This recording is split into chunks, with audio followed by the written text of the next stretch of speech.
Oi pessoal, eu sou a Jusão e esse é mais um episódio do Papo de Filhote, o nosso podcast mais fofinho dessa internet inteira. Esse episódio é importante demais porque ele pega certinho o final da fase de filhote e o início para a vida adulta e como ter essa vida adulta ainda mais saudável.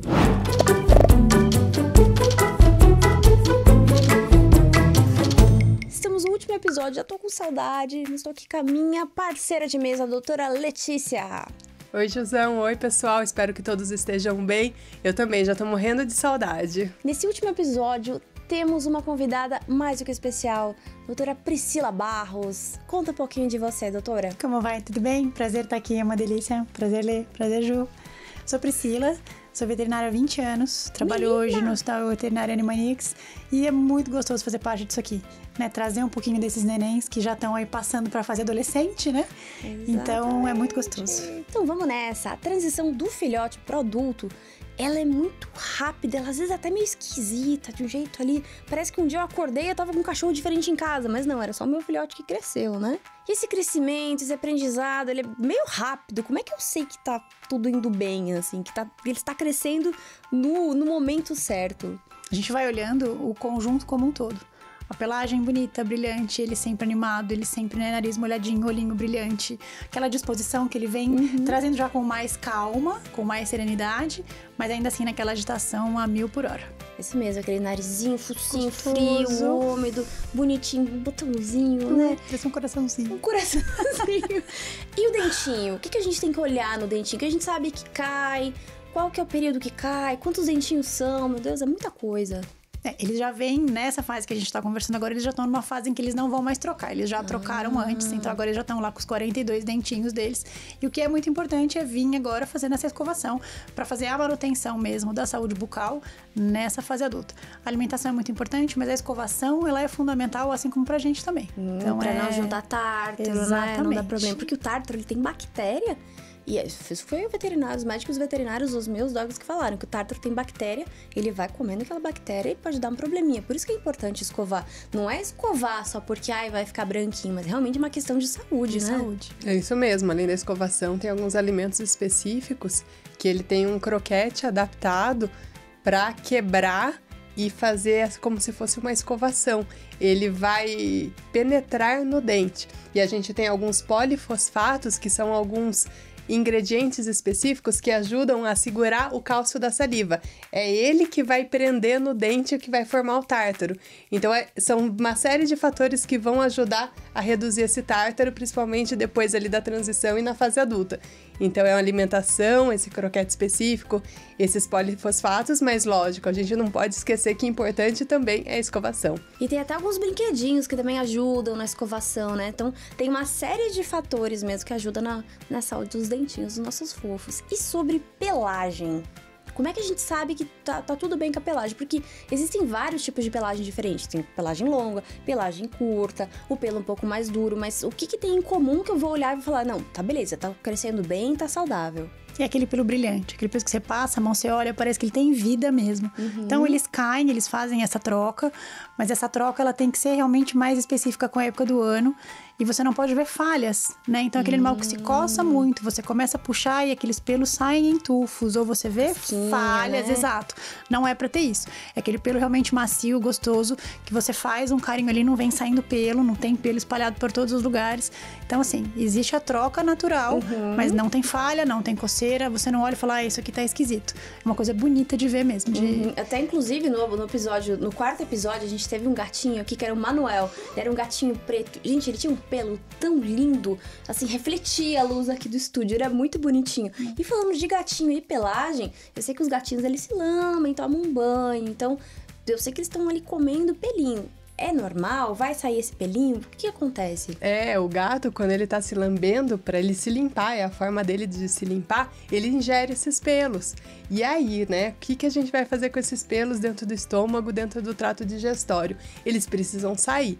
Se eles não saem, eles podem se acumular, vai formar uma coisa que a gente chama bola de pelos, né? E essa bola de pelo pode, inclusive, obstruir e pode ter alguns sintomas como vômito, diarreia, prostração e pode ser uma emergência. mas a gente consegue evitar, né? Uma das formas é a gente escovar para retirar esses pelos mortos, e a gente tem alguns alimentos específicos que também, olha, a gente falando da idade adulta, a gente tem na idade adulta alguns alimentos específicos que têm fibras especiais que ajudam a otimizar, a eliminar esses pelos. Essas fibras vão carrear pelo trato digestório juntamente com esses pelos, eliminando pelas fezes. Às vezes a gente vê alguns gatos que eles, inclusive, regurgitam pelo, né? Ou eles vomitam esse pelo. Não é o processo fisiológico mais comum, mas isso pode acontecer também. O ideal é que saia pelas fezes. Por isso, a alimentação também. Olha a alimentação falando. Eu sempre vou puxar a sardinha para alimentação. E ela também vai ajudar a carrear esses pelos e eliminar pelas fezes. Gente, a alimentação tá em tudo. É muito legal. E também a parte de escovação, né? Acho que em todos os episódios a gente sempre faz um link com o episódio. Mas você escovar, você manipular, você mexer no bichinho. Porque isso, além de ele começar a olhar no episódio sobre adestramento, a gente falou sobre reforço positivo. Então, na hora de escovar, não transformar aquele momento em algo ruim, tipo, agora eu vou te escovar como se fosse um castigo. Tem que ser um momento gostoso. Então, escova, faz massagem, dá ali um croquetinho, faz na hora da alimentação, pra ele realmente considerar aquilo algo muito bom, né? E falando, né, escovação, limpeza, a gente sabe que o gato, ele se limpa sozinho. O cachorrinho, qual que é a frequência de banho ideal, assim? O banho é uma coisa muito interessante da gente falar, porque apesar da gente tomar banho todo dia, a proteção do cachorro tá na pele, né? Do gato também. Eles têm aquela camada de gordura que protege. Então, muito banho também não é saudável. Então, a gente tem que ponderar isso. Cada caso é um caso diferente. Existem aquelas onde a indicação do colega, né, do médico veterinário é importante para, né, diminuir esse espaço de banho, mas o ideal é que eles tomem banho aí uma vez por semana, dependendo do tamanho e do porte, uma vez a cada 15 dias, tá? Mas é importante a escovação, que a gente estava falando, essa ser diária, porque além dela ajudar a remover esses pelos mortos, facilita a vida dos gatinhos para ingestão de bolas de pelo, ela ajuda também o tutor a enxergar se tem alguma falha. Porque se esse cachorrinho ou esse gato ele vai tomar banho com menos frequência, a gente só vai encontrar essas falhas durante essa escovação. Então, ela ajuda na manipulação pra gente ver se tem realmente alguma coisa errada, pra não esperar só o dia do banho. E cada tipo de pelo tem um tipo de escova diferente pra escovar também, né? Ajuda bastante. Porque pelo que cai mais, pelo que cai menos, a pele é mais sensível. Então, ajustar com o médico veterinário qual que é a melhor maneira de fazer isso. Pra ir sempre direitinho.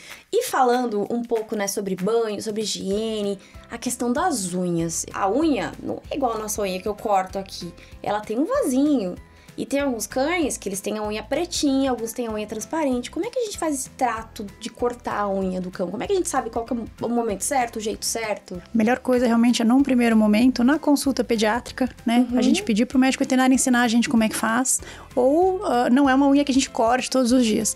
Os animais que passeiam, que vão caminhar, eles têm um desgaste natural. Verdade, lixa naturalmente, naturalmente. Né? Então a gente consegue cortar com menos frequência essa unha. E à medida que ela vai gastando naturalmente, esse vasinho de sangue, ele também vai sendo ali podado na medida que essa unha vai diminuindo de tamanho. Os que moram em casa, em apartamento, ou que o chão é mais liso, ou que não gastam essa unha, elas precisam realmente ter esse corte, porque elas vão crescendo e vão machucando, né? No próprio gatinho também, eles fazem aquela arranhadura, né, fisiológica deles nos móveis e tudo, mas é importante. E aí pedir pro médico veterinário mostrar, ou a gente faz isso nas consultas periódicas, ou a gente pede para ensinar, para fazer com cuidado, para não machucar, porque também ele vai começar a ficar com medo se machuca sempre. E aí mexer na mãozinha, querer inspecionar, querer olhar, isso reforça uma coisa ruim para ele, começa a não deixar. Então é importante só ficar de olho no tempo e como fazer para ser uma coisa gostosa para eles também. Sim, de novo é um reforço positivo, né? De novo, e tem aquelas unhas que elas viram, né? Os dedinhos que não encostam no chão, né? Então a gente tem que ficar de olho nisso. Porque senão ela vira e acaba machucando. Machuca, né? Ela entra, né? Que a gente chama de coxinha ali na almofadinha, ela vai crescendo e ela entra na pelezinha mesmo.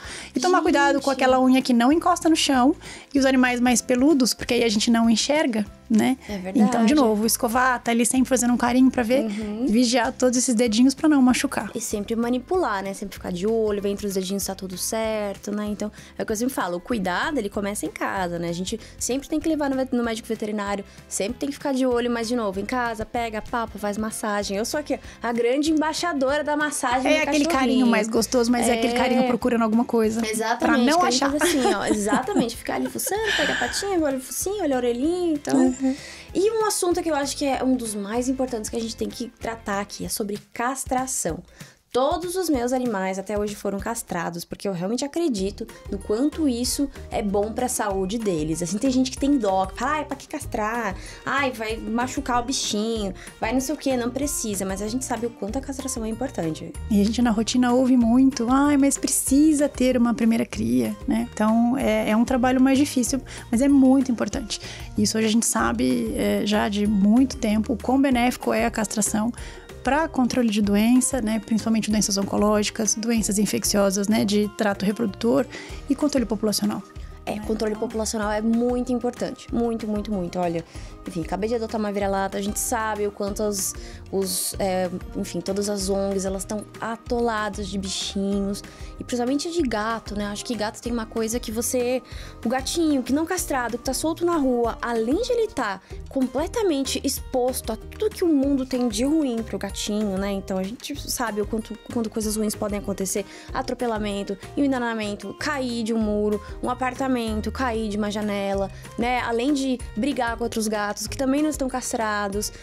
Um gatinho macho, ele pode engravidar quantas outras gatinhas? A gente sabe o quanto isso também impacta na população. Então, gente, castração é muito importante. Sou muito embaixadora. Inclusive de gatos, tem estudos mostrando a expectativa média de vida dos gatos castrados e não castrados. E os castrados estão vivendo mais. Mas por que isso acontece? Pelos motivos que você falou, Ju. Eles não vão sair na rua, eles vão reduzir os números de brigas, possibilidade de atropelamento, de ter doenças infecciosas. Então, sim, é comprovado pela ciência que a castração, inclusive, aumenta a expectativa de vida em função desses fatores que a gente citou. A castração, inclusive, é um ato de amor. Você só benefício do seu bichinho.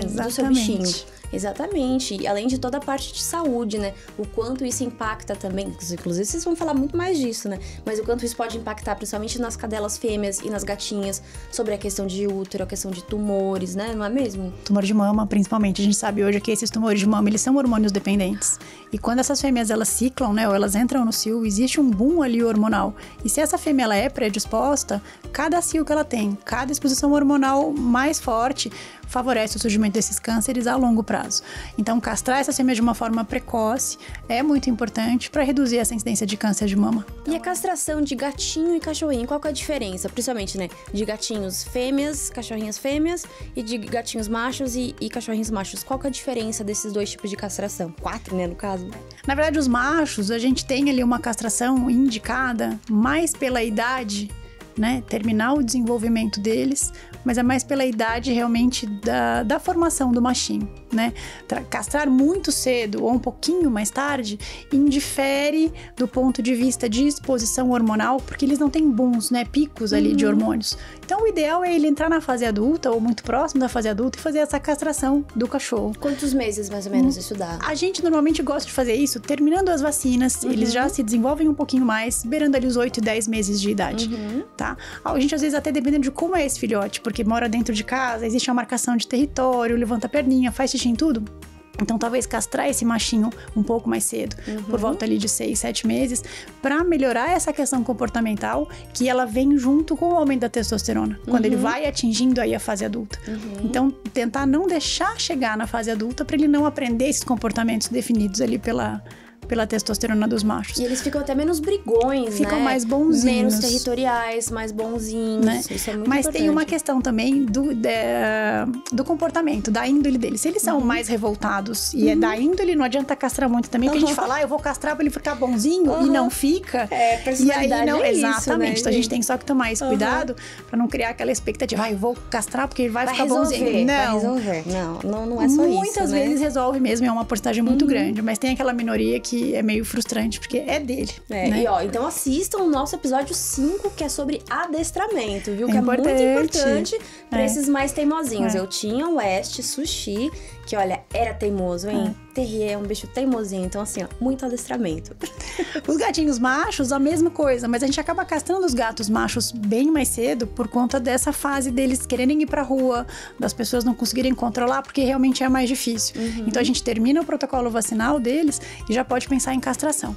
As fêmeas, o ideal das cadelas é esperar ela ter um primeiro cio para fechar esse desenvolvimento delas e então castrar antes, né, de 1 aninho de idade. Isso os estudos já mostram que a gente ainda assim, tendo esse primeiro cio e antes de 1 ano, a gente ainda se beneficia do que a gente chama de castração precoce. As gatas, a gente entra no mesmo esqueminha dos gatinhos machos, termina a vacinação, já castra, porque ainda, né, ali perto de 6, 7 meses mais ou menos, por uma questão realmente de risco dessa gata fugir, ela vai emprenhar mais fácil. Então existe ali um gapzinho que a gente... Como elas se desenvolvem menos do que as cadelas, então a gente consegue fazer essa castração um pouquinho mais cedo. Olha só, então, resumindo, né? Cachorrinho macho, começou a levantar a perninha ali, de 6 a 10 meses, bora castrar. Gatinho macho, castra antes, porque, ó, bichinho fica doido. Ficar dentro de casa quietinho. Dentro de casa, melhor deixar ele dentro de casa quietinho. Inclusive, sempre bom. Aquilo que a gente falou, inclusive, no primeiro episódio sobre preparar o ambiente, ter lá o apartamento, a casa, pra evitar isso. Porque, né, o gatinho macho tá lá no apartamento sem tela, tem uma gatinha no cio, ele vai pular. E aí, gente, aí é um problemão. Então, gente, toda a parte de você aprender a receber também o bichinho, também é um ato de amor, de você ser responsável e carinho. E fêmeas, castração, teve o primeiro cio, tomar muito cuidado, que elas podem emprenhar no primeiro cio. Sim. Né? Então, tá no primeiro cio, toma cuidado, mantenha ela no ambiente controlado. Depois disso passou, fala com seu médico veterinário, castra. E gatas. As gatas, terminando o protocolo vacinal, a gente faz também. Terminando mais o protocolo cedinho. vacinal, pode castrar. Exatamente, gente. Ai, sério, falar de castração pra mim é assim, não tem. Só vantagens. É só vantagens. Inclusive, é uma cirurgia que ela não é complexa, né? Muita gente pensa que, ai, nossa, complexo, não sei o quê. Principalmente a de macho é mais simples, né? Os machinhos são mais simples, né? Então não precisa abrir cavidade. Então é uma coisa muito rápida, inclusive. As fêmeas a gente pede um pouco mais de cuidado, conversa um pouco mais com essa família, porque você já entra na cavidade abdominal. Então ela demanda ali uma atenção, principalmente no pós-operatório, né? De repouso, de cuidado, controle de medicação. Os machinhos é realmente bem mais tranquilo, bem mais rápido. A minha vira-lata, ela chegou em casa e já no dia seguinte a gente já levou castrar. E aí a gente castrou, cuidou, colocou naquele o macacãozinho que fica parecendo um estojinho, assim. E ela quietinha, calminha, com os remedinhos. Eu falei, nossa, a gente deu sorte, olha a personalidade dela, ela é tão calminha, tão bonitinha.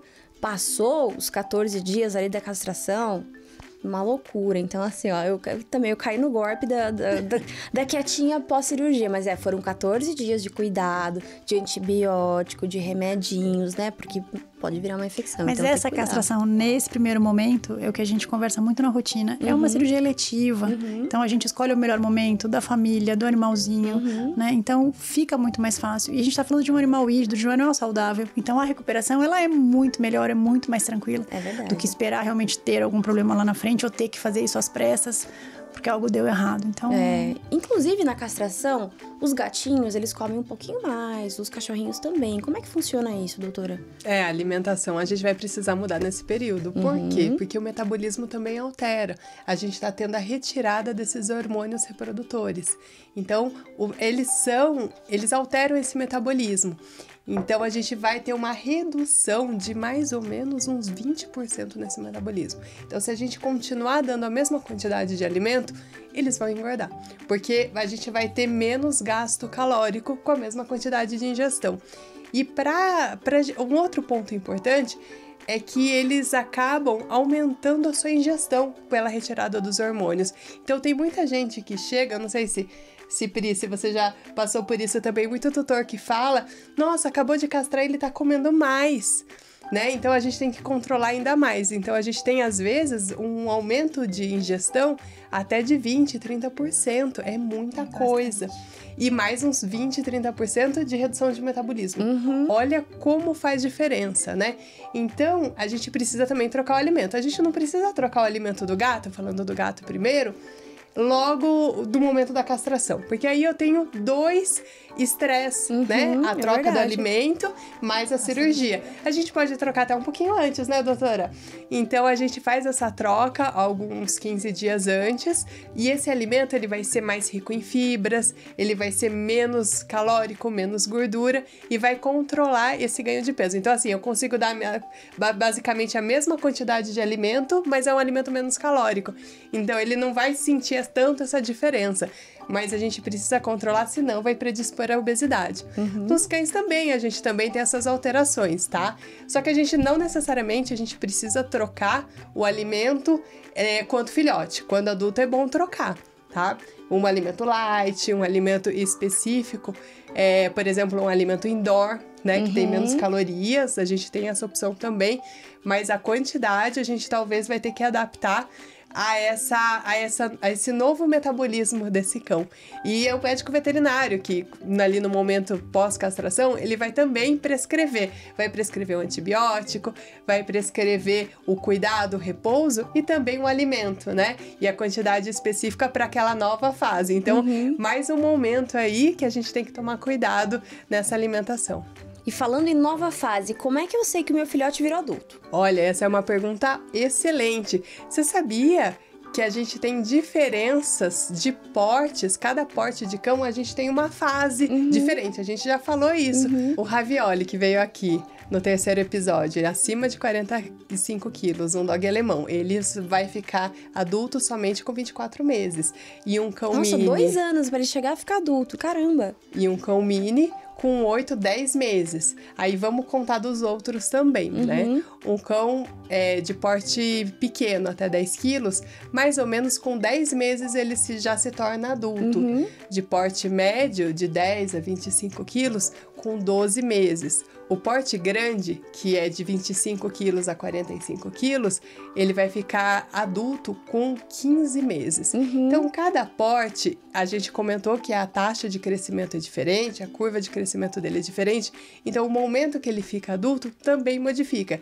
Isso é o processo dele natural de transformação desse corpo dele. Então, assim, o metabolismo é diferente de cada um deles. Então, a fase que ele fica adulto, esse período, vai ser diferente também. Falando sobre saúde, ele ficou adulto. O que muda? A gente já falou muito sobre filhote. Foram 5 episódios e meio, né? 6 episódios sobre filhotes, mas agora ele ficou adulto. O que a gente tem que prestar mais atenção em relação à saúde? Eles precisam fazer uma visita periódica ao veterinário pra gente poder acompanhar principalmente o ganho de peso. Porque a gente vê isso muito na nossa rotina. Ai, castrou, engordou e a culpa é sempre da castração. E às vezes não é isso. Às vezes tem alguma coisa ali escondida que corrobora ali com esse ganho de peso. Então a gente precisa entender que vacinar e acompanhar, né? Pedir pro médico veterinário acompanhar esse filhote já na fase adulta é muito importante, né? E é a dúvida que as pessoas sempre veem, não é nem dúvida, é aquela ansiedade que elas colocam de quando eu vou trocar o alimento do meu cachorro ou do meu gato, quando eu já posso dar para eles um alimento já de animal adulto, né? Então eles já têm aquela expectativa do neném que já cresceu, já comeu a casa inteira, já bagunçou o coração de todo mundo, já comeu e agora eu preciso que ele acalme, né? Então é aquela fase em que eles veem ele brincando menos, já ele fica mais sério, né? Então aquele cachorro fala, ele já não brinca tanto. Exato. Igual a gente. Então a gente vai acompanhando todas as mudanças, que também são gradativas, vem junto com o acompanhamento do médico veterinário. Né? Então esse é o ideal. E esse alimento também vai ser diferente, né? Por que precisa trocar para adulto, né? O que tem de diferente nesse alimento de adulto que não tinha no filhote, né? Nesse momento, então ele parou de crescer. É o que a gente chama de adulto em manutenção. O que significa isso? Manutenção das funções vitais. Somos nós aqui, né? A gente se alimenta para nos mantermos vivos e saudáveis. Vai ser a mesma coisa para esse adulto, né? Esse jovem adulto. Então, ele não vai ter mais aquele crescimento, aquele desenvolvimento muscular. Então, por isso que o alimento ele tem que ser mais controlado em quilocalorias, em energia. Em geral, os nutrientes, eles já são adaptados para um animal adulto. Então, são um pouco diferentes. E nessa fase que a gente já pode escolher também qual o alimento ideal para esse cão adulto ou esse gato adulto também. Aí eu vou ter diferentes opções. Eu tenho alimentos para raças que vão potencializar esses benefícios dessa raça e ajudar na prevenção de alguns problemas que algumas raças podem desenvolver. Eu tenho alimentos específicos, a gente falou, pro dente, para controle de bola de pelo, né? Às vezes um light que eu preciso, um animal castrado. Então, assim, é nesse momento que, na conversa com o veterinário, que ele vai verificar qual o melhor alimento para quando a gente já passou dessa etapa e a gente tá com o pet de filhote para adulto. Quando é filhote, a gente era por estágio, né? Por fases que a gente mudava o alimento. Agora já mudou. Agora a gente tem uma gama de produtos, de tipos diferentes de alimentos, mas eles têm coisas diferentes? Tem. Cada um vai ter alguma coisa diferente que vai potencializar ou vai reduzir a possibilidade de algum problema.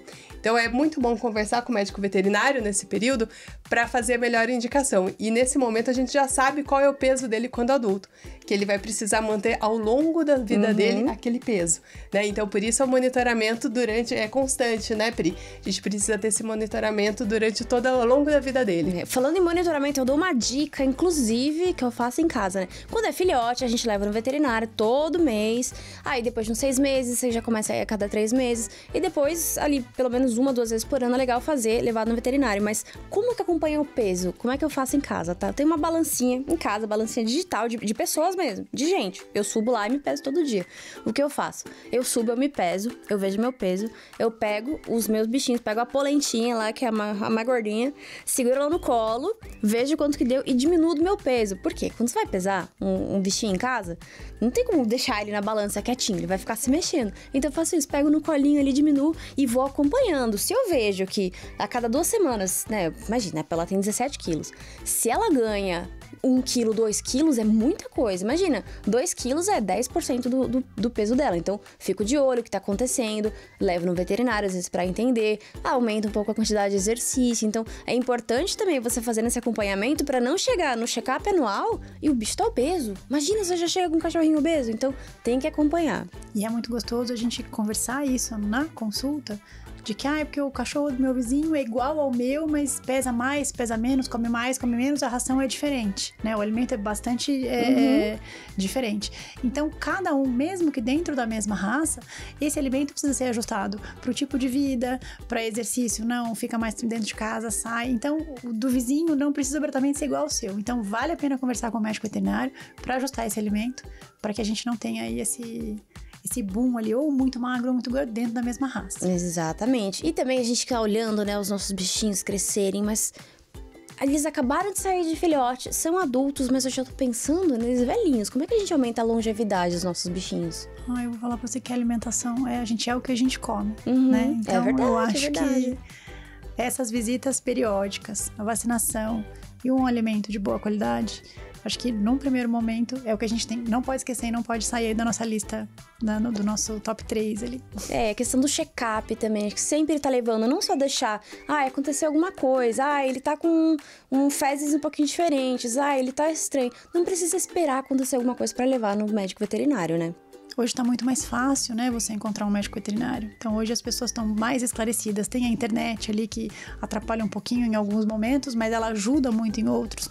Então, assim, dá pra gente rapidinho identificar alguma coisa e, socorro, me ajuda. Exatamente, ter sempre próximo. O que antes não acontecia, né? Exatamente. Antes demorava mais. Uma pessoa de confiança também, né? Acho que da mesma forma que a gente tem médico da família, que a gente tem o pediatra pra criança, que a gente tem especialidades diferentes, é legal você ter um grupo de pessoas de confiança, de médicos veterinários de confiança, de adestradores de confiança, de hotéisinhos de confiança, de pessoas que possam ir na sua casa, pegar seu bichinho, que você possa levar. Então, é toda uma rede de apoio que agora a gente tá cada vez mais acessível, né? Antigamente, nossa, eu lembro do meu primeiro cachorrinho lá, quando eu era pequenininha, com a minha família, na minha cidade natal, lá em Mafra. Então, tinha 2 veterinários na cidade. 2 médicos veterinários na cidade, era muito pouco. E hoje aqui a gente vê não só dos médicos veterinários, mas também das especialidades. Então isso que é muito legal, como é importante a gente estar próximo, sempre levando, sempre observando, e o quanto também a tecnologia e as pesquisas e os estudos acabam auxiliando nisso também, né? Sempre a gente vai evoluindo a forma que a gente vai tratando os nossos bichinhos. E é o que você falou, Ju, é um ciclo de cuidados, e esse ciclo pros nossos adultos agora, né, anualmente. Então, anualmente, uma vez por ano, no mínimo, ele tem que passar por consulta, que é essa consulta periódica, consulta preventiva. Lá, o médico veterinário vai avaliar, vai fazer os exames que são necessários, vai verificar a necessidade de vermifugação, vai verificar de vacinação, porque tanto cães quanto os gatos precisam ser revacinados ao longo da vida, né? Muita gente esquece que os gatos precisam. Então, é o médico veterinário que vai avaliar quais vacinas precisa ser feito, de quanto em quanto tempo precisa ser feito, né? E a alimentação, é óbvio que eu vou puxar a sardinha de novo. A gente precisa dar essa alimentação de qualidade. E a gente cuida da gente, né? Nessa parte de alimentação, o quanto é importante pra gente essa alimentação. Nós precisamos nos alimentar de forma bastante saudável. E o mesmo é válido para os nossos filhotes e agora adultos também. Ai, que demais. Ai, gente, que episódio legal. Mas, ó, vamos pro nosso quadro de mito e verdade. A gente sempre tem umas perguntinhas aqui que a gente fala se é mito ou se é verdade, ó. Seguindo o tema higiene. Levo os meus pets regularmente ao pet shop, por isso não preciso me preocupar com a escovação de pelos no dia a dia. Mito ou verdade?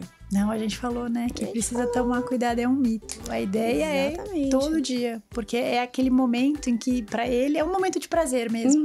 E a gente fica ali inspecionando pra ver se tá tudo direitinho. A gente não gosta de ir no salão, de que passe a mão no nosso cabelo, de cafuné. Pra eles é isso, é um momento de cafunézinho deles, né? É importante que seja frequente. Vamos lá, segundo mito e verdade. As diferentes estações do ano pedem diferentes cuidados com cães e gatos. Mito ou verdade? Verdade. Então, a própria pelagem, né? A gente tem a troca, a mudança, né? O clima, então a gente precisa atentar mesmo. Frio, a gente faz um cuidado, no calor, outro cuidado. E o médico veterinário tá ali pra te ajudar e te orientar mesmo. Que melhor caminho seguir. Tem até uma questão de temperatura, né? No verão, por exemplo, não é legal dar passeios muito longos, principalmente com cães com muita pelagem. Tomar cuidado também com a temperatura dentro da nossa casa, para eles ficarem confortáveis, né? Ou no inverno, os pelos mais curtinhos ali, eles sentem um pouquinho mais de frio. A minha vira-lata, por exemplo, no inverno, e ela dorme embaixo das cobertas com a gente, assim, não sai. Já agora no verão, ela fica lá no cantinho dela e tal, pegando um arzinho fresco. Então até nisso muda, né? Olha que engraçado. Terceiro mito e verdade. Se eu vou viajar, a melhor opção é sempre levar meu pet comigo, seja gato ou cachorro. Mito ou verdade? Mito.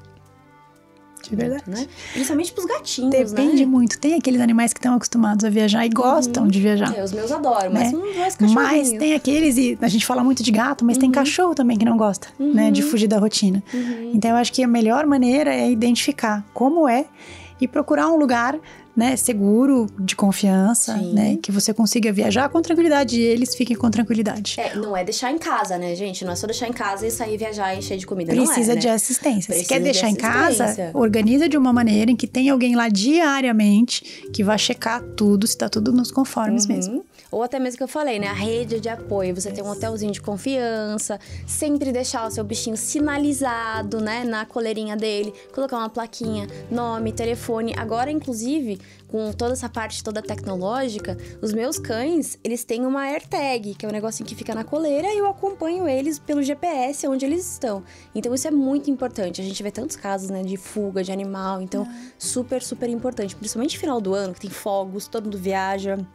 A gente vê muitos casos assim, então isso também, né, é um tipo de cuidado. Mais um mito e verdade. A forma como cuidamos e nutrimos o nosso filhotinho irá impactar na sua saúde por toda a sua vida. Mito ou verdade, gente? Verdade, né? Verdade. Fechando com chave de ouro os nossos mitos e verdades, falando realmente do que importa, né?